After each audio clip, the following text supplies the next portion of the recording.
আসসালামু আলাইকুম। ঐতিহ্যবাহী দেওয়ান বাজারে মাটির তৈরি জিনিসপত্র বিক্রি করছে কয়েকজন।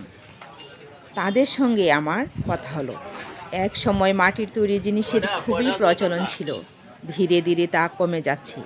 মদন থানার অন্তর্গত কাইটাল গ্রামের কয়েকজন এ পেশা আজও টিকিয়ে রেখেছে। কেমন আছেন চাচা? কেমন আছেন?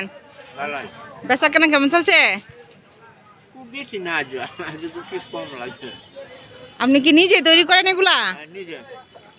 আচ্ছা আচ্ছা, না খুশি হইলাম। আপনার বাড়ি কোথায়?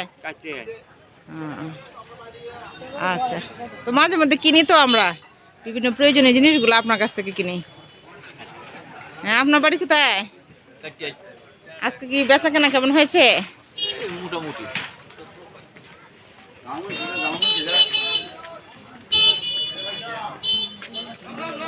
ধন্যবাদ।